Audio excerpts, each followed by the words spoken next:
Now I know what you're thinking, Rhyme. Who the hell would spend $5,000 on a single trading card? Well, there's a lot of people out there. There's a lot of people out there across the trading card world that are spending way more than that on a single card. In baseball, you got the Mickey Mantle for like, what, 1956? I'm not an expert on baseball, but I know that card exists. That's worth over $1 million, and that's sold for those kind of prices. $1 million for a single card. Not even like the best condition, just for the card. It's crazy. In basketball, you got a bunch of rookie cards. In Magic the Gathering, you got the infamous Alpha Black Lotus. And of course, in Pokemon, you got the one and only. The first edition, Shadowless Charizard, which is worth over $55,000. Not mine though, because I just got a PSA 9, as you can see, which is worth roughly, I want to say, over $10,000 plus. The price has changed like crazy. Now, to explain why the collector market for cards are so ridiculous, not even just that, you even got stuff like sealed games. Like, here's a Mario Bros. 3 from the NES, which is worth, I don't even know how much. I just saw it on eBay one day, immediately snagged it because I love this game. When it comes down to collectibles, people are gonna fight for it. And the other problem with collectibles is there's a finite supply of a specific collectible, and there's many collectors out there in the world that will want to get that one thing, which is what causes the prices to go up. Right now, if you're keeping up with Pokemon, the prices have been ridiculous in the last like 2 or 3 months. I don't know what's happening. As someone who's been part of the Pokemon collectible market, I still can't explain why certain sets have skyrocketed. For example, if you guys keep up with my favorite set, Neo Genesis, I bought a Neo Genesis box back in September of last year for about $3,000 for a single booster box, 36 packs. I kept it sealed. That same box today is selling for $20,000 plus. Hasn't even been a year. You know, I bought it, like one of the very first things I ever bought when I got into YouTube, when I started like actually making revenue, was a Neo Destiny box, first edition. I paid $3,500 for it. And I remember this is back in 2017. I'm like, man, it's a lot of money for a set. Maybe I shouldn't. I'm glad I did, because that box today is $30,000 plus. It's crazy. I can't explain it. Now, the reason why I decided to make this video is to kind of, number one, talk about the collector world and explain why things happen the way they happen, and two, to really focus on this. Obviously, this is on my main channel. I have a card channel where I talk about and open packs and stuff like that. You can always check out in the description of this video. But all my Dragon Ball Super card stuff I do on this main channel. And right now, what's happening with the sets from a couple years ago and like Pokemon is kind of happening in the Dragon Ball Super card game world. And it's something that I was wondering if we're ever going to get to the point in the DBS TCG. And yes, we're finally here. The Terminal Power set. This set right here, well, this is the holy grail of the DBS TCG. To anybody that's been playing the game, you're probably going to get a kick of memory of 2 years ago. But this set was, there was a start to a lot in this set. First and foremost, this is the first set that introduced the sign cards. So in this set specifically, you had UI Omen Goku, you had Vegeta, and then of course you had Frieza and Beerus. And this is kind of like a sign card. It's not actually signed, just part of the art, but the art is just beautiful. Like, look how much it's just shines in your face. You know, Beerus as well. You know, naturally, Beerus and Frieza being some of my favorite characters, I immediately had to get them. I kind of regret not getting the UI Goku and the Vegeta at the time, because even those cards today are worth like $1,000 plus as a PSA 10. And to explain, PSA 10 is basically the grade. As you can see, this is a Gem 10. The way PSA grades the cards is a 1 to 10 scale. You know, for example, over here, I have a PSA 8 Charizard that I pulled myself fresh out of the pack, but as you can see, the centering sucks. So because the centering sucks, this is basically a PSA 8. This is worth a lot less than a 10. Once you have a card in the PSA 10 range, we're talking about thousands of dollars as far as the difference. You know, for example, with this, you know, to kind of compare, a PSA 10 version of this unlimited normal Charizard is about $5,000. PSA 10. A PSA 8, we're talking about maybe like $300. Big difference, you know. And as I mentioned, you got this Charizard, the first edition Shadowless Charizard, which is worth $55,000. And by the way, these aren't just prices that are just pulled out of the ass. This is like stuff that actually sells for on like eBay, private deals and stuff like that. This Charizard right here is worth $55,000 as a PSA 10, and when you have a PSA 9 version of it, we're talking about maybe $13,000, $15,000-ish in that price range. And that price always goes up. I bought this for way less a couple years ago. So yeah, to kind of explain, that's how grades work. So when I got this set originally, I was like, man, this is a one print set, which means Bandai only did this once. They didn't reprint this. They printed it once. They sent the supply across the world, and they basically just said good luck. This set not only introduced the first signed cards of a lot of fan favorites, but also introduced this beast right here. The Son Goku, the Awakened Power card. So yeah, this is the Exodia of the game. It was the Exodia of the game. When you deal life damage by attacking with this card, you win the game. Literally, you just win the game. Oh, look, this card's attack and skill cannot be negated. Yeah, this card was kind of stupid back then. So yeah, you have the very, very scarce print. You have the very, very rare card. And of course, you got the other cards, like the signed cards. This box was set up to explode at some point. You know, I'm just surprised it took this long. So to kind of also explain secret rares, because this is also a secret rare, which is another reason why this card is so valuable. I believe a case for DBS TCG is 12 boxes. So if you were to get a case of 12 of these, you have a 1 chance of getting this back then. I believe the secret rare pull rates has kind of gone up since. You can now get maybe like 2 or 3 or 4 per box, I want to say. I might be wrong on that because I'm not really sure. But at the time, if you got a case of these, you're only going to get 1 of these. I actually ended up putting this on my channel a couple years ago, so if you guys remember that, I might throw it in the video here. Flashback. It doesn't really bug me that much. Rare cocoons. Oh, wait. Oh! Bro!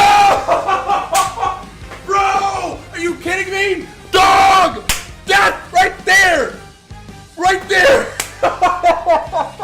In the first pack! I'm sorry if I just blew out your eardrums. End of flashback. But I did actually hunt for this card, which is why I have 2 left over. I pulled it, and then I basically kept these sealed ever since. So yeah, this card has been ridiculous. To kind of also give you the backstory of this card, when it first came out, it was worth about $100. A couple weeks after release, people realized how good it was, and they wanted to play it. And the price skyrocketed to like $300 and $400 just for the near mint card. I mean, if it's secret rare, it's a 1-print set. There's only so many that exist in the world. Everyone wants to play it. It's powerful. You're going to want to fight for it. So I, being a collector, because I don't really play the game because I don't have a local scene for it, I wish there was an online version of this game because I will play the hell out of it. It's basically like Pokemon meets Yu-Gi-Oh! It's a lot of fun. I played it a couple times, but I don't get a chance to play it as often as others do. But I really wish there was an online version of this game. Anywho, I digress. This card, when it first came out, I'm like, yep, this card's gonna bang. This is considered today the holy grail of the DBS card game. And if you have it, if you have it graded, this is something you should hang on for a very, very long time. So kind of explain why this card is the price as it is. So if you look up this number right here on the PSA website, psacard.com/pop, you can also just do psacard.com/cert and then type in the actual thing. There is 223 cards as a PSA 10 that exists of this in the world. If you got a PSA 9, we're talking about a couple hundred more. But as far as a perfect PSA 10, which is what collectors want, there's 223 that exist. Now, let's do some math. If there's 223 that exist and there's a couple 100,000 people that play the game that want the card, you see what causes the prices to go up. Now, to kind of give you a more history lesson of this card itself, like I said, when it first came out, it was worth about $100. Then it jumped to like $300 or $400. As a PSA 10, it jumped to about the $1,500 to $2,000 price range, but no one actually paid that much for it because at the time there was no collector market. Basically, if you bought this card, you wanted to play it. I mean, again, if you win, you attack, you win. It's kind of a good card to have. But at the time, the collector market was way too small, and basically the only collectors that existed at the time were people who already had the card, so no one was really buying it. And I remember at the time, people were listing on eBay for like $1,500, but it was really selling for like $1,000, $900 sometimes, in that range. After the card got basically rotated out, it crashed, and I think the price ended up stabilizing at around $600, $700, $800, and that was kind of like where the sales data was as well. So it was about like a $600 to $800 card about 2 years ago. But here we are today.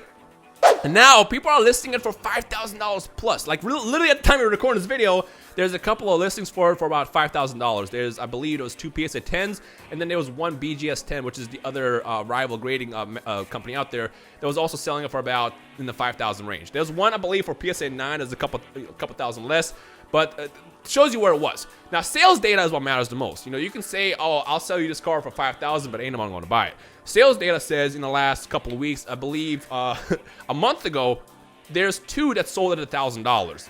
Then, literally like weeks later, there was like 2 that sold at $2,000. So literally, somebody bought a card, and within a week, the price doubled. The price doubled. And now that's why people are selling it or selling the listing prices at $5,000. When something sells in the trading card world, people will automatically like just shoot the prices up just so they can see if anyone will, number one, buy it, and 2, to kind of, I guess, in a way, inflate the prices of it. But again, none of that really matters until there's actual sales data. Because if I list this card for $10,000, ain't no one gonna buy it, but you're gonna see it up there. You're gonna look it up on eBay and be like, wow, that card's worth $10,000. No, it's not. It's really worth more around the $2,000 price range.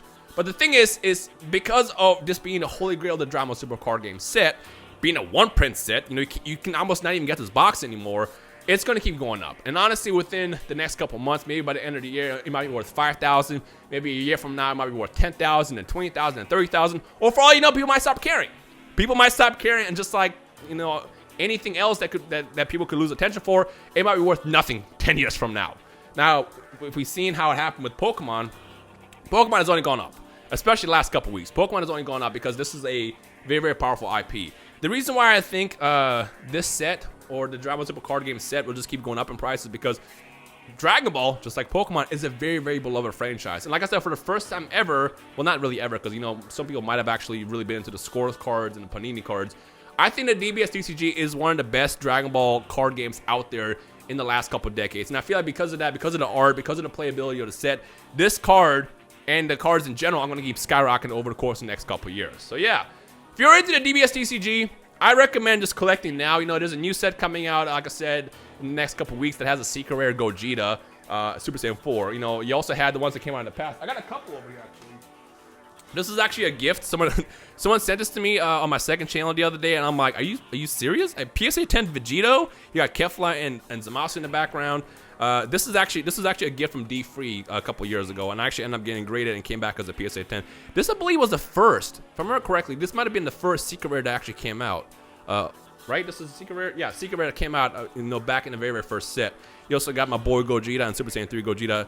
I believe this is one that I pulled, or might have just bought it. Point is, I've been into the collectible aspect of these cards for the last couple years, and I just loved seeing that there's more collectors getting involved. So yeah,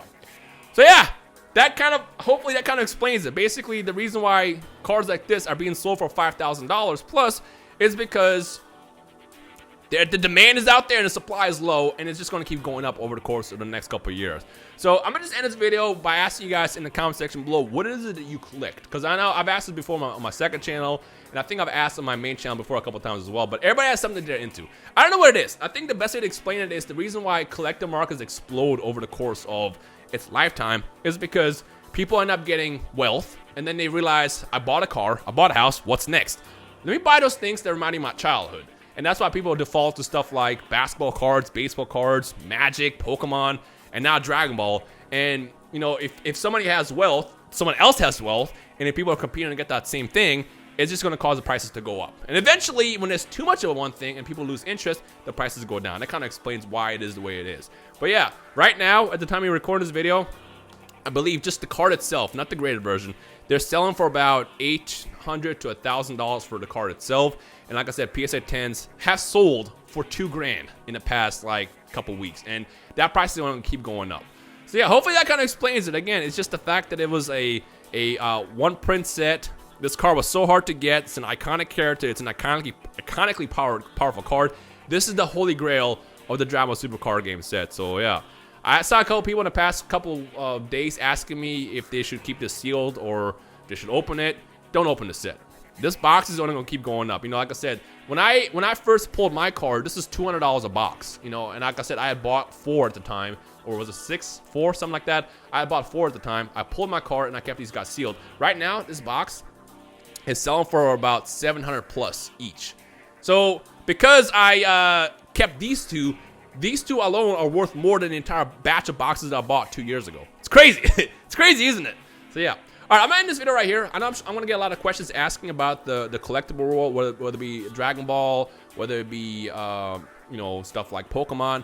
Just let me know down below. You can also tweet me at Rhymestyle. But again, if you want to get into collectibles, just let me know what you collect. You know, there's no right or wrong answer here. There's something that everybody loves and enjoys, and what is that for you? Let me know down below. But yeah. So anyways, hope you guys enjoyed. My name is Rhymestyle, and I'll see you in the comment section below. Peace.